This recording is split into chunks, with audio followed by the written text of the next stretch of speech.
The secure destruction slip printed before anyone opened a verification case. Original travel document destruction event. Device: Gate C19 Secure Unit.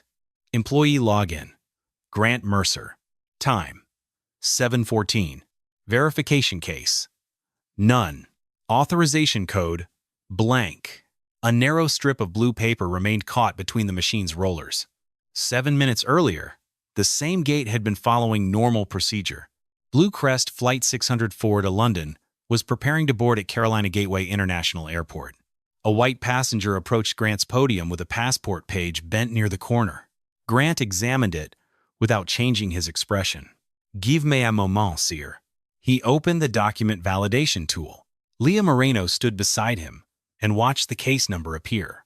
Grant entered the passport information, called the liaison desk, and waited for confirmation. The response arrived less than 2 minutes later. Valid document. Physical wear does not affect travel eligibility. Grant returned the passport with both hands.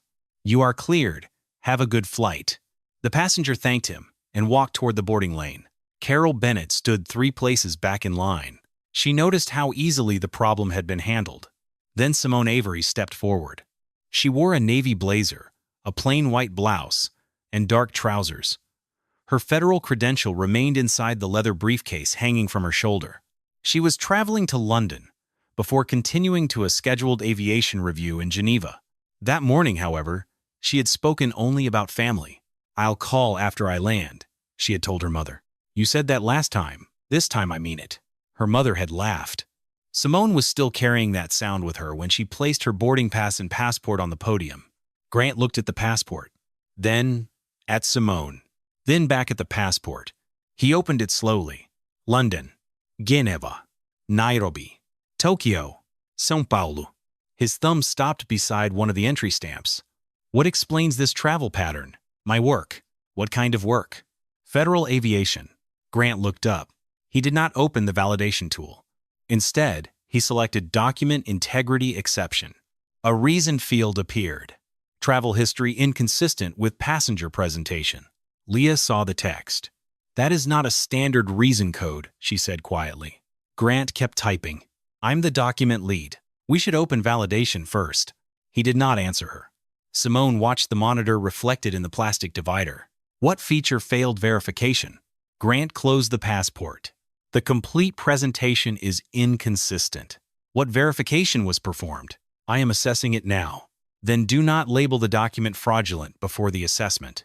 Carol looked from Simone to the passenger who had just been cleared. The difference was no longer subtle. Grant held out his hand. Secondary identification. Simone placed her driver's license on the counter. The name matched. The photograph matched.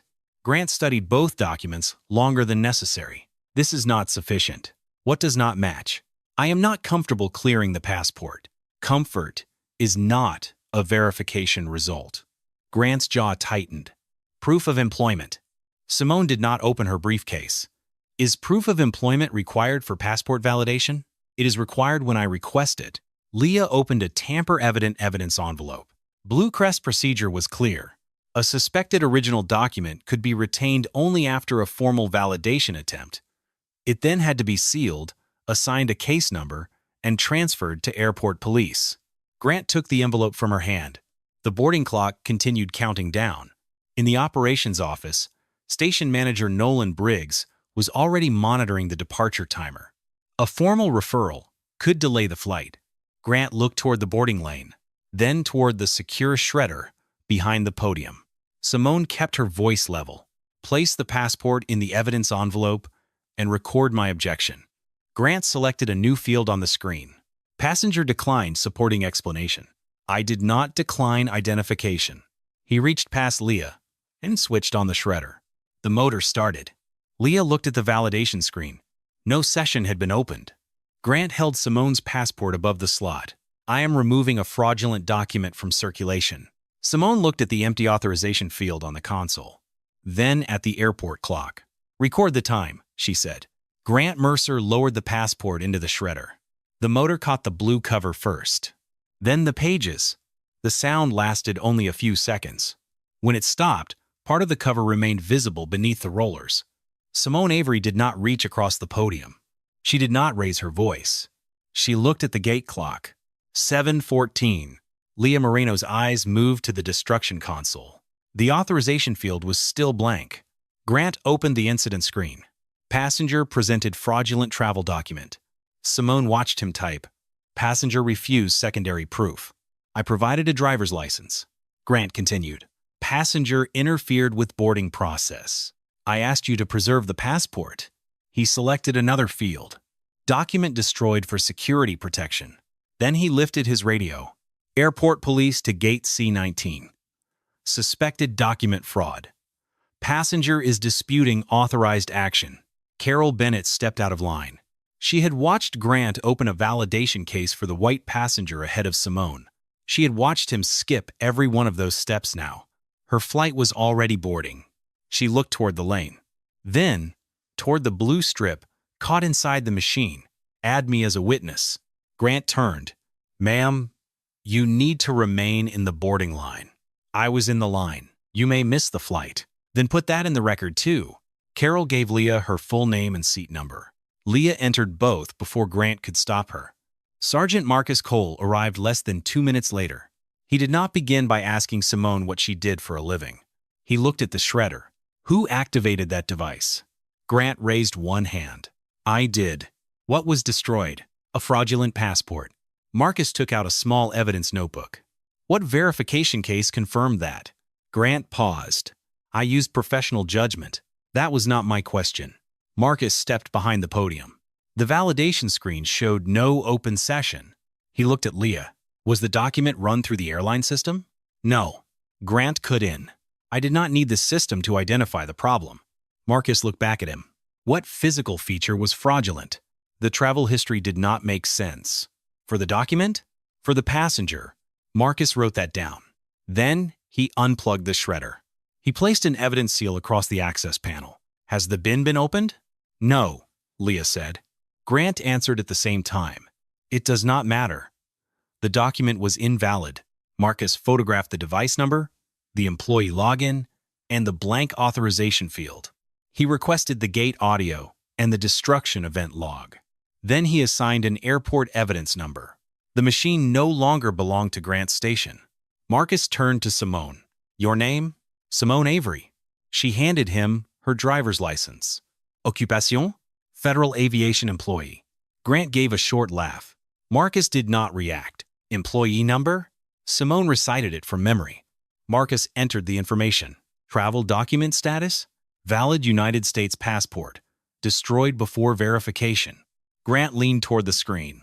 That is not established. Marcus looked at the sealed machine. It is established that an original document was destroyed. Validation remains unperformed. He entered the property classification. Destroyed original identity document. Not surrendered contraband.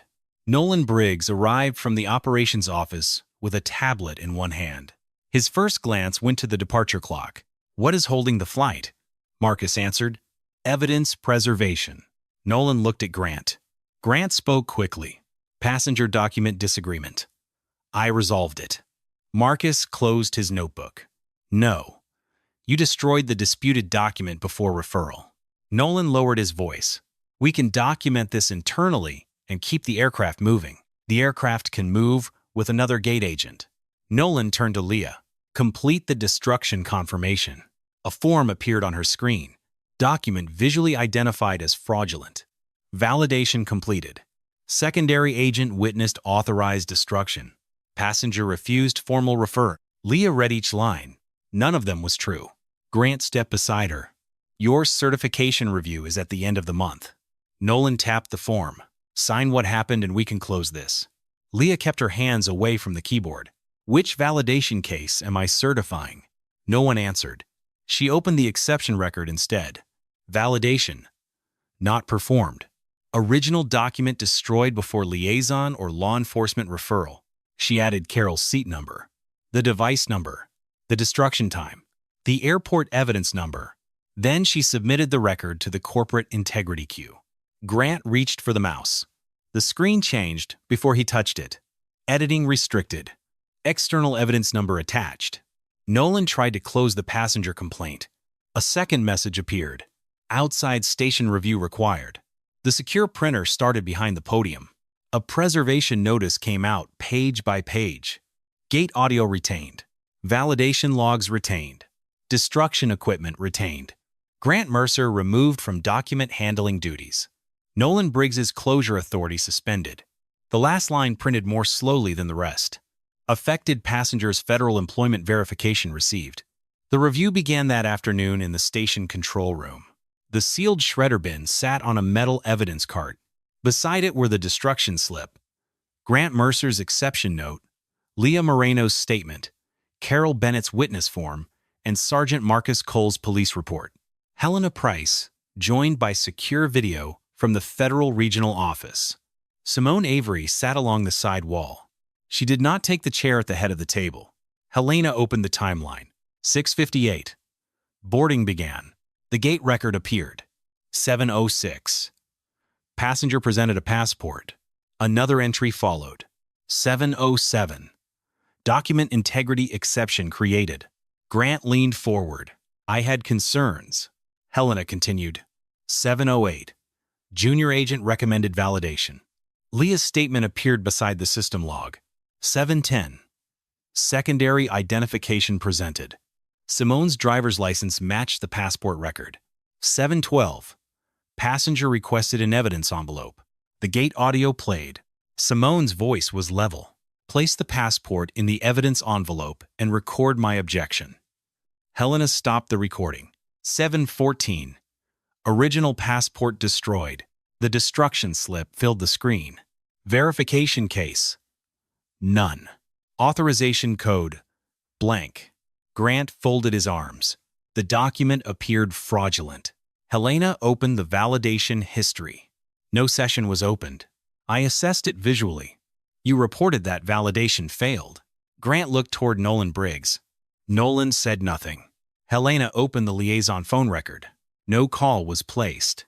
Grant shifted in his chair. I did not believe one was necessary. You reported that the passenger refused referral. The gate audio resumed. Simone could be heard requesting the evidence envelope. Carol's statement confirmed the same sequence. Leah's record confirmed that no referral had been offered. Helena changed the case status. Passenger document disagreement disappeared. A new classification replaced it. Discriminatory document handling. Destruction of an original identity document. False reporting. And supervisory suppression. Only then did Helena open the federal personnel verification. Simone Avery, Senior Federal Aviation Safety Inspector. Grant looked at Simone. Nolan stared at the screen. Helena did not allow the title to control the finding. Her position is neither the proof nor the violation. Continue with the record. Simone spoke once. Record that my employment must not alter the passenger finding. She requested independent discipline, review of prior complaints, reimbursement for affected passengers, and protection for every witness who had preserved evidence. She also asked that Leah's initial silence remain part of the review. The Employment Committee issued its decision 4 days later. Grant was terminated for discriminatory profiling, failure to use required validation tools, destruction of an original passenger document, misuse of secure equipment, false incident reporting, and pressure on a subordinate witness. The termination was entered before he could submit a resignation. His access to document systems ended immediately. Blue Crest withdrew sponsorship for his international document certification. The certifying body later revoked his authorization to perform international document review. He was marked ineligible for any Blue Crest position involving passenger identification, security screening, boarding control, or travel document custody. The complete evidence file was transferred for independent federal review. Nolan's finding was longer. He had tried to classify the destruction as a routine disagreement. He had pressured Leah to certify false statements. He had closed earlier complaints without interviews, audio review, or outside oversight. His performance bonus had increased as escalation numbers fell. Nolan was terminated for supervisory misconduct. His deferred station bonus was recovered. A second review clawed back the portion of his prior incentive tied to complaint closure and departure metrics. He was marked permanently ineligible for station management, compliance supervision, or employee certification authority anywhere in the Blue Crest Group. Every complaint he had closed during the previous 3 years was reopened. Leah received a written warning for failing to escalate before the passport was destroyed. She also received whistleblower protection. Her completed certification hours remained valid. Grant and Nolan were barred from adding negative evaluations to her record. The warning documented the moment she stayed quiet. The protection documented the moment she refused to make the false record complete. Carol received no public award. Her signed witness statement remained in the evidence file beside the gate audio and the blank authorization field. The reopened audit identified other passengers whose documents had been held or questioned without formal validation. Several had unsupported fraud indicators attached to their passenger histories. Those indicators were removed from the reservation system, the station watch notes, and the internal document review database. Denied boarding charges, hotel costs, replacement document fees, and rebooking expenses were reimbursed when existing records were sufficient. Passengers were not required to prove the same event again. Blue Crest sent each affected passenger an independent case number and written confirmation that the unsupported suspicion had been deleted. The airline's public notice did not call the incident a misunderstanding. It confirmed that an employee had destroyed an original passport without opening the required validation process, and that station management had previously closed similar complaints without review. An outside monitor was assigned to the restitution process. Blue Crest replaced its document handling policy. Original passenger identification could never be destroyed by airline staff. Suspected documents had to be placed in tamper-evident envelopes. A validation session and law enforcement case number were required before retention. Secure shredders at gates were modified to reject any item without an internal disposal tag and a second authorization. The employee who created an exception could no longer close it. Station managers could not review complaints involving their own teams. Gate audio, liaison calls, destruction device records, and passenger complaints were linked under one case number. Departure bonuses could no longer depend on complaint closure speed. 3 weeks later, Simone sat at her mother's kitchen table. A plate of cobbler rested beside a new blue passport. She checked the name, the issue date, the passport number. Then she signed the ownership line. Simone waited for the ink to dry and slid the passport into her travel wallet. This story is fictional.